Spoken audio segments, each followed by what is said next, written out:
Hello दोस्तों, मैं Ramesh Kumar physics subject के ऑनलाइन क्लासेज में आपका हार्दिक स्वागत करता हूं। दोस्तों, हम पढ़ चुके हैं गाउस के नियम को और गाउस के नियम से संबंधित कुछ महत्वपूर्ण तथ्य हैं जो अपने को देखने हैं। दोस्तों, यदि आपने गाउस का नियम नहीं देखा है तो प्लेलिस्ट में जाके पहले वो देख लें। हमने उसमें गाउस का नियम और उसका सत्यापन दोनों देख लिया था। अब अपन देखेंगे गाउस के नियम से संबंधित कुछ महत्वपूर्ण तथ्य जो कि अपने को जानना बहुत जरूरी है। तो देखो, आइए स्टार्ट करते हैं। गाउस के नियम से संबंधित महत्वपूर्ण तथ्य, ये चीजें अपने को पता होनी चाहिए। देखो क्या क्या बातें हैं। सबसे पहले जो गाउस का नियम है, वो गाउस का नियम वहीं पर लगता है जहां पर कूलाम का नियम लगता है। यानी कि जो कूलाम का नियम है वो देखो व्युत्क्रम नियम का पालन करता है, यानी कि दूरी के साथ घटना और बढ़ना, वो कूलाम का नियम है, वो उस पर डिपेंड करता है। तो यह भी उन्हीं क्षेत्रों पर लागू होगा जिन क्षेत्र में कूलाम का नियम लागू होता है, यानी व्युत्क्रम नियम का पालन करता है। तो सबसे पहली बात इसमें हो जाएगी कि यानी ये उन्हीं क्षेत्रों पर लगेगा, उन्हीं क्षेत्रों पर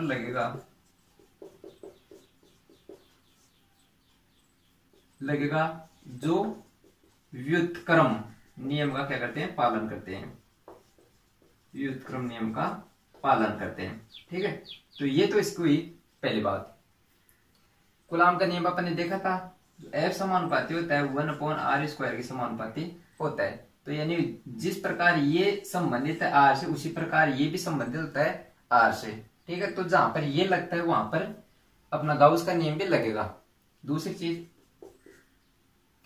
जो गाउस का नियम है वो निर्वात और माध्यम दोनों के लिए लागू होता है। यानी ये निर्वात और माध्यम दोनों के लिए क्या होता है, लागू होता है। ठीक है, अगली बात करते हैं। देखो, गाउस का नियम लगाने से पहले अपने को एक ऐसे क्षेत्र की कल्पना करनी होती है जो कि काल्पनिक क्षेत्र होता है, जिसको अपन क्या कहते हैं, गाउसीय क्षेत्र कहते हैं। वही गाउसीय क्षेत्र बनाने के बाद ही अपन गाउस का नियम क्या कर सकते हैं, लगा सकते हैं। तो गाउस के नियम का अनुप्रयोग लगाने से पहले अपने को एक काल्पनिक क्षेत्र मानना होता है, एक काल्पनिक क्षेत्र का चुनाव करना पड़ता है। और उस चुनाव किए हुए क्षेत्र की विशेषता होती है कि वो एक बंद पृष्ठ होता है, बंद पृष्ठ होगा, काल्पनिक होगा। ठीक है, तो देखो गाउस के नियम के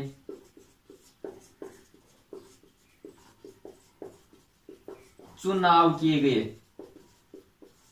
जो चुनाव किया गया क्षेत्र होता है वो क्षेत्र क्या कहलाता है, वो कहलाता है अपने पास गाउसीय क्षेत्र। ठीक है, तो जहां पर भी अपन सबसे पहले गाउस का नियम लगाना चाहते हैं तो अपने को गाउसीय क्षेत्र बनाना ही पड़ेगा, एक गाउसीय क्षेत्र का चुनाव करना ही पड़ेगा, गाउसीय क्षेत्र कहलाता है।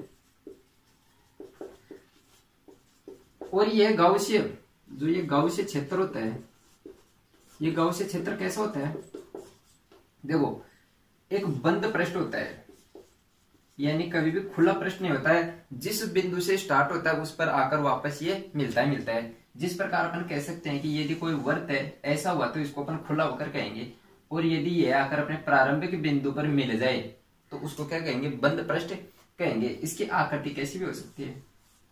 ठीक है, तो ये बंद पृष्ठ होता है, काल्पनिक होता है, यानी कि जो अपन ये पृष्ठ बनाते हैं ये सिर्फ कल्पना मात्र होता है, ये अपन कैसा भी बना सकते हैं। तो इसकी आकृति कैसी भी हो सकती है, यानी कि इसकी जो गाउसीय पृष्ठ है, गाउसीय क्षेत्र है, इसकी आकृति स्वैच्छिक होती है, स्वैच्छिक अपनी इच्छा से होती है। ठीक है, जरूरी नहीं है आप वर्ताकारी बनाओ, जरूरी नहीं है आप गोलाकारी बनाओ, बेलनाकारी बनाओ, जरूरी नहीं है कि आप त्रिभुजाकार, आप जैसा आपको सूटेबल रहे वैसा बनाओ। वैसे ज्यादातर अपन वही बनाते हैं जिसके अपने को क्षेत्रफल का फॉर्मूला अपने को पता होता है, तो ज्यादातर क्वेश्चन में अपने को वही देखने को मिलेगा। तो तीसरी बात हो गई ये। अब देखो, इसी से संबंधित अपन बात करते हैं कि जो गाउस का नियम है वो किन बातों पर निर्भर करता है और किन बातों पर निर्भर नहीं करता।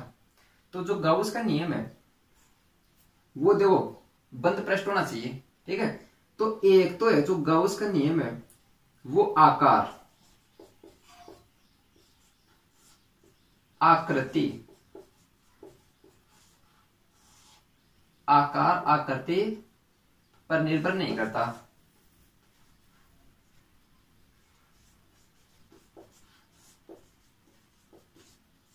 आकार आकृति पर निर्भर नहीं करता। यदि मैं आकार की बात करूं तो जैसे मान लो मेरे पास आकार पहले छोटा था, फिर मेरे पास बड़ा आकार हो गया। यानी कि जब गाउस का नियम अपने पढ़ा था तब अपने पढ़ा था कि जो गाउसीय पृष्ठ से संबंधित तो फ्लक्स होता है वो फ्लक्स टोटल होता है टोटल आवेश अपॉन एप्सिलॉन यानी Q अपॉन एप्सिलॉन नॉट। तो यहाँ पर यदि Q आवेश है और यहाँ पर Q आवेश है तो जो Q आवेश जो अपने पास जो फ्लक्स होगा वो Q अपॉन एप्सिलॉन नॉट होगा। तो वो इस बात पर निर्भर नहीं करता, गाउसीय पृष्ठ पर निर्भर ही नहीं करता, ये सिर्फ निर्भर करता है इस पर आवेश पर। ठीक है, तो आकार पर निर्भर नहीं करेगा। आकृति की बात करें तो जैसे मान लो एक तो त्रिभुजाकार आकृति है और एक वर्गाकार आकृति है, तो यह इस बात पर निर्भर नहीं करेगा कि इसकी आकृति कैसी है, निर्भर करेगा कि इसमें आवेश है कितना है। ठीक है, तो आकार और आकृति पर निर्भर नहीं करता। एक अगली बात आती है कि यह आवेश वितरण पर भी निर्भर नहीं करता। जैसे इसी में मैं बना देता हूं, निर्भर नहीं करता आवेश वितरण। ठीक है, आकार आकृति और आवेश वितरण पर निर्भर नहीं करता। इन तीन बातों पर ये निर्भर नहीं करेगा। आवेश वितरण से आप क्या समझते हो? देखो इसको थोड़ा सा मिटा देता हूं ऊपर से। आवेश वितरण का मतलब होता है कि जो आवेश है वो किस प्रकार इस आकृति में वितरित है। जैसे अपने पास कुछ आकृति ऐसी है, ठीक है। अब देखो पहली स्थिति में आवेश रखा हुआ है यहां पर, दूसरी स्थिति में केंद्र पर, ठीक है, तीसरी स्थिति में इसके कोने पर, कोने के अंदर की तरफ रखा हुआ है। तो देखो यदि मैं बात करूं यहां पर जो फाई होगा वो कितना होगा, यदि ये आवेश Q है बस इसको रखने की जगह अलग है। ठीक है, तो देखो ये अपने पास Q अपॉन एप्सिलॉन नॉट, इसके लिए Q अपॉन एप्सिलॉन नॉट, इसके लिए Q अपॉन एप्सिलॉन नॉट। आकृति पर तो पहले निर्भर नहीं करता और अब की बार आवेश वितरण पर भी क्या निर्भर कर रहा है क्या? देखो सभी में मान क्या रहा है, समान आ रहा है, यानी कि आवेश वितरण पर भी निर्भर नहीं करता। आकार पर निर्भर नहीं करेगा, आकृति पर भी निर्भर नहीं करेगा और आवेश वितरण पर भी निर्भर नहीं करेगा। दूसरी चीज, यदि आवेश को मैं डिवाइड कर दूं, जैसे देखो इन पॉइंटों को मैं थोड़ा मिटा देता हूं, ये तो समझ में आ ही गया आपको।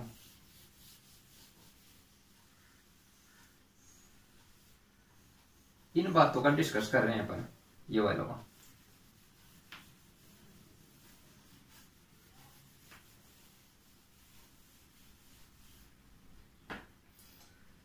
कि आवेश व आकार आकृति और आवेश वितरण पर निर्भर नहीं करेगा।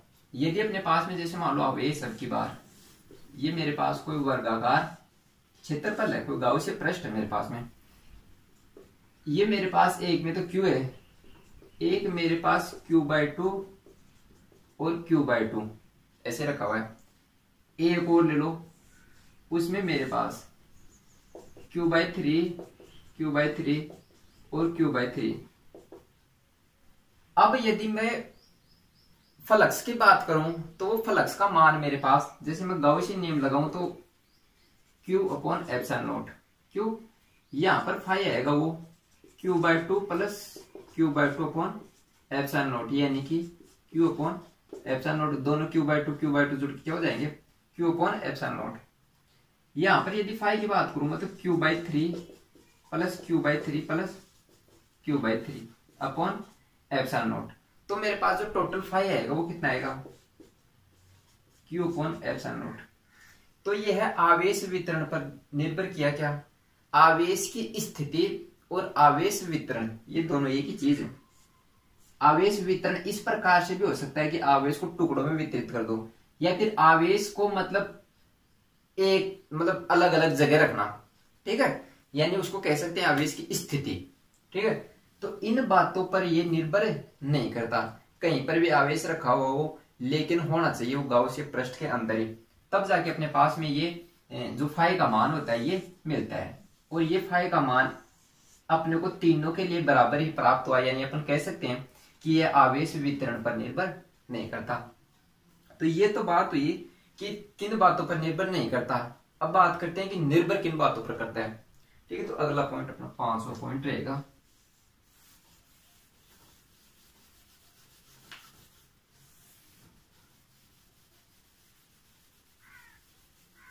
निर्भरता देख लो। निर्भरता, ठीक है, निर्भरता रहेगा आवेश का मान। क्यों? क्योंकि फाई का फॉर्मूला अपने पास में क्या होता है, जब गाउस का नियम अपन लगाते हैं तो Q अपॉन एप्सिलॉन नॉट, इसको Q को अपन टोटल चार्ज यानी कुल आवेश कह सकते हैं। तो ये यानी कि जो इसकी निर्भरता होगी वो किन किन बातों पर निर्भर करेगा, एक तो आवेश के मान पर, आवेश के मान पर, यानी आवेश का मान पहले 2 कूलम 4 कूलम जितना बढ़ेगा उतना ही अपने पास जो फाई का मान है वो क्या होता है, बढ़ता जाएगा। दूसरी बात करूं मैं, एक तो आवेश का मान हो गया, दूसरा हो गया आवेश की प्रकृति। आवेश की प्रकृति यानी कि यदि अपने पास में आवेश की प्रकृतियां वो अलग अलग हैं तो अपने को जो फाई का मान मिलेगा, चुंबकीय फ्लक्स का मान मिलेगा, वो कैसा होगा, अलग अलग प्राप्त होगा। यानी विद्युत फ्लक्स अपने पास में जो होगा वो अलग अलग होएगा फाई का मान। तीसरी बात आती है अपने पास में माध्यम। यह माध्यम पर भी निर्भर करता है क्योंकि फाई बराबर Q upon epsilon not. Epsilon not क्या है, ये निर्वात की विद्युतशीलता है। यदि यहाँ पर अपने पास में माध्यम आ जाए तो इसको एप्सिलॉन ही रखेंगे। और अपने पहले इलेक्ट्रोस्टैटिक्स में पढ़ा था, पहले वाले चैप्टर में स्थिर विद्युत आवेश में पढ़ा था, क्या पढ़ा था कि एप्सिलॉन बराबर epsilon nought into epsilon r, यानी कि इस एप्सिलॉन ही रख देंगे कि यदि माध्यम आ जाए तो, और उसका मान epsilon nought into epsilon r अपने को प्राप्त होता है। तो माध्यम पर भी निर्भर करता है। तो ये बात हो गई इसकी निर्भरता की। ठीक है, यदि अपन अगले पॉइंट की बात करें तो देखो जो गाउस का नियम है, ये गाउस का नियम यदि अपने को टुकड़ों में आवेश वितरित हो या फिर अपन टुकड़ों में जो फ्लक्स वो निकाल लें किसी के लिए, जैसे अपने पास में कोई बड़ा सा अपने एक गाउस क्षेत्र मान रखा है और उसको टुकड़ों में अपने विभाजित कर लिया। ठीक है, टुकड़ों में विभाजित करके अपन ने सबके लिए मान निकाले फाई 1, फाई 2, फाई 3। ठीक है, ऐसे निकाला तो अपने पास में जो टोटल फाई होगा वो क्या हो जाएगा, इनका सबका बीजगणितीय योग। ठीक है, यानी कि अपने को जो टोटल फाई मिला वो क्या हो जाएगा, इन सब का बीजगणितीय योग। अच्छा, यदि अपन बात करें कि किसी गाउसीय पृष्ठ में यदि आवेश उपस्थित ही न हो तो, यदि नेक्स्ट पॉइंट की बात करें, यदि आवेश 0 हो जाए तो क्या होगा, यदि आवेश 0 है तो फाई का मान कितना होगा, 0। कारण देखो ये रहा, यदि फाई अपने पास में डिपेंड कर रहा है Q यानी आवेश पर, और हम कह रहे हैं कि आवेश का मान वो कितना हो गया, 0 हो गया। तो 0 हो गया तो 0 बटा एप्सिलॉन, यानी कि अपने को इसका फाई का मान कितना प्राप्त होगा, 0। तो अपन कह सकते हैं कि यदि गाउसीय पृष्ठ के अंदर जो आवेश है वो शून्य हो तो अपने को जो फ्लक्स प्राप्त होता है वो भी कितना, शून्य प्राप्त होता है। तो ये तो बात हो गई इसकी। यदि अपन बात करें किसी सममित वस्तु की, सममित वस्तु से आप क्या समझते हो, जैसे एक गोलाकार कोई, जैसे बोल आपके पास में, उसको आप कहीं से भी देखो, कोई से भी साइड से देखो तो वो आपको एक जैसी दिखाई देती है। ठीक है, तो इस प्रकार सममित वस्तुओं की परिभाषा अपन कह सकते हैं कि यानी वे वस्तुएं जो अपना मतलब साइज का अनुसरण करते हैं या फिर अपनी जो उनको अपन देखते हैं वो चारों तरफ से देखने पर वही प्राप्त होता है, यानी कि सममित होती है, यानी समानता दर्शाती है। ठीक है, समानता दर्शाती है, ये बात होती है इनकी। तो देखो अगला पॉइंट, यानी यदि सममित वस्तु ये हो अपने पास में, यदि वस्तु सममित हो और उसके n फलक हो, n क्या हो, फलक, तथा आवेश केंद्र पर स्थित हो, आवेश कहां पर, केंद्र पर हो, तब क्या होगा। देखो सबसे पहले सममित वस्तु की बात करें तो अपन लेते हैं घन का उदाहरण, ठीक है। यदि अपने पास में कोई घन है तो घन कैसा होता है अपने पास दिखने में, घन और घनाभ आपने पढ़ रखा है कि घन और घनाभ में फर्क सिर्फ इतना ही होता है कि घन की तो जो ये भुजाएं होती हैं ये बराबर होती हैं सभी भुजाएं, जबकि घनाभ में क्या होती हैं, चेंज हो जाती हैं थोड़ी सी, जबकि दिखने में ये एक जैसा है। जैसे माचिस की डिब्बी है वो कैसे आपके पास घनाभ होती है, तो यदि उसमें चारों ये इसकी जो भुजाएं हैं सभी भुजाएं समान हो जाए तो क्या हो जाएगा, घन हो जाएगा। इस घन को यदि इधर से देखें तो भी अपने को ये वर्गाकार इसका भाग दिखाई देगा, इधर से देखें तो भी, इधर से देखें तो भी, इधर से देखें तो भी, फ्रंट से देख लो चाहे बैक से देख लो, चारों तरफ से इसको देखने पर कैसा प्राप्त होगा, ये अपने को एक जैसा प्राप्त होगा। यानी ये वस्तु कैसी है, सममित वस्तु है।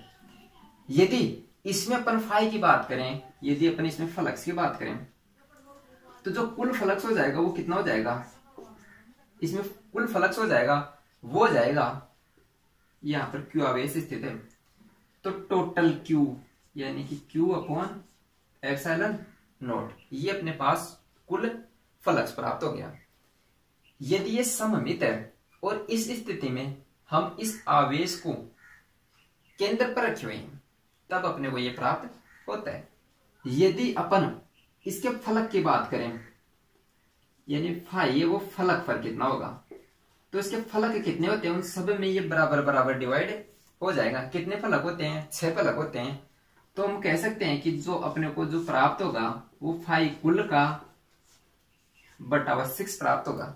यानी अपन कह सकते हैं कि plus Q upon 6 epsilon not अपने को प्राप्त होगा। देखो इसका एक फॉर्मूला है, बना लो। जो फाई प्राप्त होगा सतह पर, सतह या फलक कह सकते हैं अपन, वो अपने पास में प्राप्त होगा summation q upon n epsilon nought, यानी जितनी सतह होंगी उसका अपन क्या कर देंगे, भाग दे देंगे। तो अपने को ये क्या मिलेगा, ये अपने को सतह पर इसका मिल जाएगा। घन की बात आ गई तो अपन क्या करेंगे, डिवाइड बाय 6 कर देंगे इसके सतह पर। इसमें और भी अपन कंडीशन लगा सकते हैं, जैसे अपन बात करें इसके कोनों के लिए, तो कोने कितने होते हैं इसमें, कोने इसमें 8 होते हैं, ठीक है। अपने रूम में आप गिन भी सकते हो कि इसमें 8 कोने होते हैं। तो इसमें अपन क्या कर देंगे, 1/8 से इसको इंटू कर देंगे। जैसे ये फलक के लिए कह दिया अपन ने, अब अपन कह देंगे कि फाई कोने पर वो होगा अपने पास में फाई कुल बाई 8, ठीक है। तो ये अपने पास कोने पे प्राप्त हो गया। यदि अपन बात करें जहां पर ये केंद्र पर रखा हुआ है, इसके आधे हिस्से से, यानी इसके आधे हिस्से में जो अपने पास में जो घन है, इसके आधे हिस्से में कितना ये फलक से प्राप्त होगा अपने को। देखो मैं कंडीशन लिख देता हूं, यहां पर देख लो, जो फाई है वो आधे घन से, अब देखो जो टोटल है वो टोटल अब की बार क्या हो गया, 2 टुकड़ों में डिवाइड हो गया। यानी अपन आधे की बात करें तो आधा फ्लक्स तो इधर रह गया, आधा फ्लक्स है इधर रह गया, बाकी तो सारा सेम रह गया, आधा इधर आधा इधर। यानी अपने पास जो फ्लक्स प्राप्त होगा वो कितना आ जाएगा, 5/2 किसका, कुल का, ठीक है। यदि आपके पास कोई क्वेश्चन आ जाए कि एक घन है अपने पास में और उसका जो फ्लक्स है वो अपने पास में 6 प्राप्त हो रहा है, ठीक है, और अपन बात करें कि इसके केंद्र से मतलब आधे फलक में, यानी आधे अपने पास में घन में, आधे घन में कितना अपने को फ्लक्स प्राप्त होगा, तो अपन क्या करेंगे, जो 6 आ रहा है उसको डिवाइड बाई 2 कर देंगे, क्योंकि डिवाइड कितने में, 2 भागों में हो रहा है वो, तो डिवाइड बाई 2 करने पे अपने को 3 प्राप्त हो जाएगा, ठीक है। तो ये अपने पास हो गई इस घन की बात। तो ये देखो, इसे गाउस के नियम से संबंधित महत्वपूर्ण तथ्य अपने पास में हो गए। अब बात करते हैं अपन गाउस के नियम के अनुप्रयोगों की, कि गाउस के नियम के अनुप्रयोग क्या क्या हो सकते हैं, कहां कहां पर अपन गाउस के नियम को लगा सकते हैं। तो सबसे पहले अपन बात करेंगे एक चालक तार के लिए, कि एक चालक तार, इसको मैं मिटा देता हूं, इसको एक बार फिर से बताता हूं मैं आपको, दोबारा से सुन लो कि गाउस के नियम से संबंधित महत्वपूर्ण तथ्य कौन कौन से हैं जो अपने को ध्यान में रखने हैं, जो अपने को काम में आएंगे। देखो, पहला होता है अपने पास में कि गाउस का नियम है वो वही उन्हीं क्षेत्रों पर लागू होता है जहां पर कूलाम का नियम लागू होता है। दूसरी चीज होती है कि जो गाउस का नियम है वो निर्वात और माध्यम दोनों पर लागू होता है। ठीक। तीसरी बात है कि जो गाउस का नियम है वो गाउस का नियम लगाने के लिए अपने को एक क्षेत्र की कल्पना करनी पड़ती है, यानी क्षेत्र का चुनाव करना पड़ता है। उस क्षेत्र को अपन गाउसीय पृष्ठ कहते हैं। और इस गाउसीय पृष्ठ की क्या विशेषता हो जाएगी कि ये काल्पनिक बंद पृष्ठ होता है और इसकी जो साइज होती है, यानी इसकी जो साइज रहेगी वो मतलब कैसे भी ले सकते हैं, स्वेच्छा से ले सकते हैं, इसमें कोई बाउंडेशन नहीं है। फिर अपन ने बात की थी कि गाउस का नियम है वो किस प्रकार से एक गन के लिए अप्लाई होगा, और यदि सममित वस्तुएं होते हैं तो उनमें किस प्रकार से ये डिवाइड हो सकता है। कोने पे रखा हुआ वो आवेश, मतलब कोने पे यदि अपने को कैलकुलेट करना हो या फिर फलक पे कैलकुलेट करना हो तो वो चीजें। और अपन इसमें बात की कि यदि साइज अलग अलग हो तो किस प्रकार ये डिपेंड करता है, यदि साइज सेम हो जाए तो, या फिर आवेश की स्थिति वितरण पर। तो देखो, डिपेंड किस किस पर नहीं करता ये एक तो आवेश वितरण पर, यानी आवेश किस प्रकार भी टुकड़ों में तोड़ के रख दो उसकी स्थिति कहीं पर भी स्थित हो, निर्भर नहीं करेगा। आकृति कैसी भी हो, त्रिभुजाकार आकृति हो, चतुर्भुजाकार हो, कैसी भी आकृति हो, अपने को मतलब है सिर्फ आवेश से। ठीक है। तो ये आकार, आकृति, साइज आवेश वितरण पर निर्भर नहीं करता। तो निर्भरता की बात की थी अपन ने, तो निर्भर किस पर करता है, आवेश की मात्रा पर निर्भर करता है। आवेश की मात्रा और आवेश की मतलब जो पॉजिटिव नेगेटिव, यानी कि अपन कह सकते हैं कि आवेश पर निर्भर करता है और आवेश की मतलब प्लस माइनस होने पर निर्भर करता है ये। और अपन ने बात कर ली, ये गन की बात कर ली, ये लास्ट हो गया। अब हम बात करते हैं इसके अनुप्रयोग की। तो देखो, सबसे पहले अनुप्रयोग की बात करेंगे अपन कि एक चालक तार अपने पास में, और वो चालक तार से अपन उससे कुछ दूरी पर यदि अपन विद्युत फ्लक्स या फिर विद्युत क्षेत्र ज्ञात करना चाहें तो वो गाउस का नियम लगा के कैसे कर सकते हैं। तो देखो, इसको मिटा देता हूं मैं। तो देखो, गाउस के नियम के अनुप्रयोग, गाउस के नियम के अनुप्रयोग। और पहला अनुप्रयोग है अपने पास में अनंत लंबाई के आवेशित चालक तार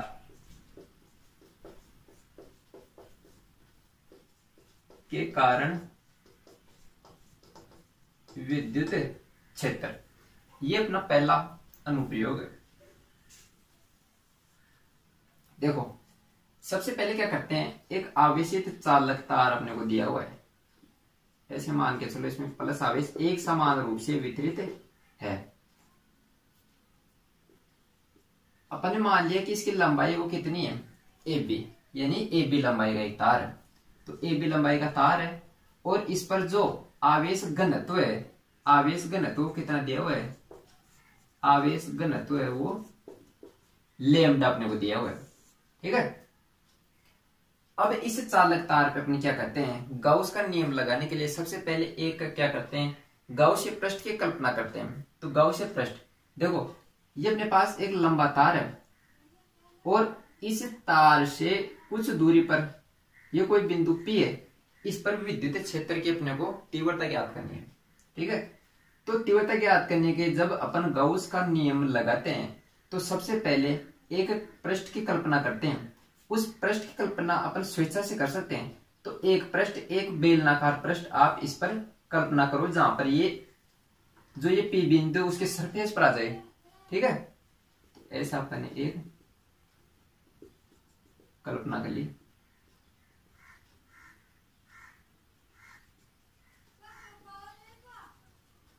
ये अपने पास में ऐसे आ गया। ये पी बिंदु कहां पर है, इसकी सरफेस पर है, और ये तार है, ये लंबाई का है। लेकिन अपन बात कर रहे हैं, अपन अपनी स्टडी में ए और बी बिंदु के मध्य कंसीडर इसको कर रहे हैं। वैसे ये अनंत लंबाई का चालक तार, इस पी बिंदु पर अपने को विद्युत क्षेत्र की तीव्रता ज्ञात करनी है। अब देखो, सबसे पहले जो आवेश होगा, यानी कि अपने को गाउस का नियम लगाने के लिए सबसे पहले आवेश की मात्रा चाहिए होती है, क्योंकि जो फाई का मान आएगा उसमें अपन क्यू अपॉन एप्सिलॉन रखेंगे। तो देखो, जो कुल आवेश रहेगा, कुल आवेश जिसको मैं कह देता हूं कि क्यू है, वो क्यू कितना आएगा, इसकी लंबाई यदि एल है, ए बी लंबाई कितनी, एल लंबाई है, तार की लंबाई कितनी, एल है। तो अपन ने पढ़ा था कि लंबाई इंटू एल कितना हो जाएगा आवेश। जब अपन ने आवेश घनत्व पढ़ा था, आवेश वितरण घनत्व पढ़ा था, तब अपन ने रेखीय आवेश घनत्व लेमडा को पढ़ा था, क्यू अपॉन एल। ठीक है, तो क्यू बराबर कितना हो गया, एल इंटू लेमडा। ये अपने पास में आ गया।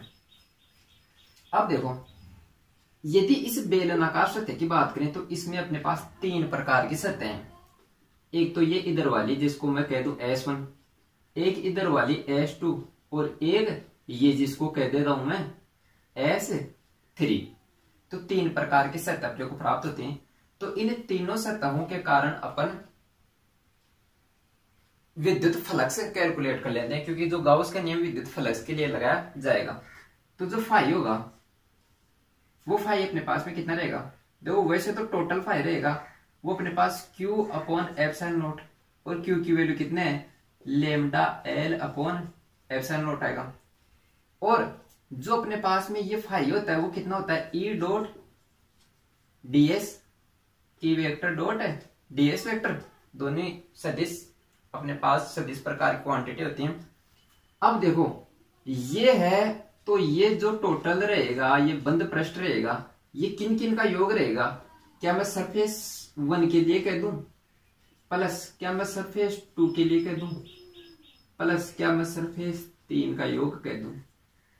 ठीक है, इसमें E dot ds, E dot ds, E dot ds, ये 3 प्रकार की सतह। इस सतह के अलावा तो कोई सतह होगी नहीं अपने पास में। ठीक है, तो देखो ये अपने पास में जो सतह रहेगी, देखो एक तो कोई बेलन है अपने पास में, तो एक तो उसका नीचे वाला, एक ऊपर वाली सतह, और एक उसकी वक्राकार सतह, साइड वाली सतह। अब यदि अपने को यहाँ पर विद्युत क्षेत्र की तीव्रता ज्ञात करनी है, तो इससे ये दूरी अपने पास में ये, और इसकी दिशा, सतह की दिशा भी S3 की सतह की दिशा भी ये, यानी क्षेत्रफल सदिश भी इस तरफ में, और विद्युत क्षेत्र भी P बिंदु पर इस साइड में। या फिर मैं कह सकता हूं जो S3 अपने सरफेस मान है, उसमें जो दोनों ही क्वांटिटी है उनकी दिशा कैसी है, एक ही दिशा में, दोनों एक दिशा में। तो इन दोनों के मध्य यदि अपन कोण की बात करें, एंगल की बात करें, कोस थीटा की बात करें, तो वो कितना होगा, 0। यानी S3 पर तो एंगल 0 रहेगा, और कोस 0 का मान कितना होता है, 1। इसके अलावा यदि अपन S1 और S2 की बात करें, तो वो दोनों ही कैसे हो जाएंगे, लंबवत प्रकार के हो जाएंगे। यानी देखो S1 की दिशा, तो देखो सरफेस की साइड में, इस साइड में, तो सतह से लंबवत सदिश, क्षेत्रफल सदिश, तो ये इस साइड में, और ये तार ऐसे रखा हुआ, तो इससे विद्युत क्षेत्र इस दिशा में, तो विद्युत क्षेत्र तो इस दिशा में हो गया, क्षेत्रफल सदिश अपने पास नीचे की दिशा में हो गया, तो लंबवत हो गए। और कोस 90 की वैल्यू आप जानते हो कितनी होती है, 4 S1 एंड S2। इन दोनों के लिए कोस 90 बराबर 0। इसकी वजह से अपने पास में इसकी वैल्यू भी कितनी आएगी, 0, इसकी वैल्यू भी 0, क्योंकि कोस 90 ईडीएस कोस थीटा, ईडीएस कोस थीटा, कोस 0 कोस 0 0 0, ये कोस 90 यानी कि 1, यानी ईडीएस। तो मैं कह सकता हूं कि जो फाई मेरे पास में मिलेगा, वो मेरे पास मिलेगा S3 की वजह से, E डॉट ds। या फिर मैं कह सकता हूं, यदि यहाँ पर कोस की वैल्यू आपने रख ली 0 डिग्री, तो डॉट को हटा के आप EDS लिख सकते हो, और वो किसके बराबर रहेगा, lambda L upon epsilon not, क्योंकि फाई बराबर Q upon epsilon not, lambda L upon epsilon not, और फाई बराबर ई डॉट ds। ठीक है, इसलिए अपने पास में ये आ गया। अब क्या करेंगे अपन, देखो ये जो फाई है ये इंटीग्रेशन रहेगा, इसकी बात करते हैं, ये इंटीग्रेशन सोल्व करते हैं। ये तार है वो सममित प्रकार का तार है, इस पर आवेश वितरण वो सममित प्रकार से है, यानी कि विद्युत क्षेत्र है।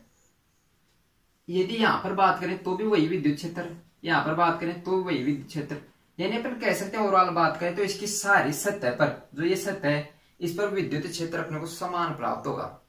ठीक है, क्योंकि ये कैसा सममित आवेश वितरण है, इस पर जो चालक तार है इस पर, और जो सतह है वो इतनी सी है अपने पास में, ऐसे अपने को मिल रही है।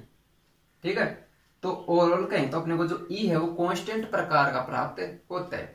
यदि ये कांस्टेंट होगा तो अपन इसको बाहर ले सकते हैं। ये बेलनाकार सतह सममित होने के कारण, आवेश वितरण समान होने के कारण ई है वो कांस्टेंट प्रकार का प्राप्त हुआ, जो अपने पास बाहर आ जाएगा। इसको बाहर लेते ही अपने पास में अंदर क्या बचा इंटीग्रेशन में ds, यानी जो क्षेत्रफल है उसका इंटीग्रेशन, और क्षेत्रफल का इंटीग्रेशन मतलब टोटल क्षेत्रफल कितना होगा, और इस बेलन के लिए टोटल क्षेत्रफल कितना होगा भाई 2πr इंटू एल, लंबाई का तार है तो 2πrl, तो बस अपने पास में ई 2πrl बराबर lambda L upon epsilon not. इधर देखो ई को मैं बाहर ले लूं, ds आया मेरे पास में बराबर lambda L upon epsilon not. यदि ई 2πr इंटू एल, ये कहां से है भाई, इसका क्षेत्रफल ले लिया अपन ने 2πr परिधि और एल लंबाई तक 2πrl, lambda L upon epsilon not. ये अपने पास में ई चाहिए अपने को, तो ई चाहिए तो ठीक, कोई बात नहीं, एल से एल कट गया, अपने पास में क्या आ जाएगा lambda upon 2π epsilon not r। ये अपने को विद्युत क्षेत्र की तीव्रता प्राप्त हो गई। यदि अपन इसका वेक्टर की बात करें, सदिश की बात करें, तो अपन r के इस दिशा में लगा देंगे, क्योंकि ये दोनों कैसे हैं एक ही दिशा में अपने को प्राप्त होते हैं। तो ये अपने को विद्युत क्षेत्र की तीव्रता एक अनंत लंबाई के चालक तार के कारण प्राप्त हो गई।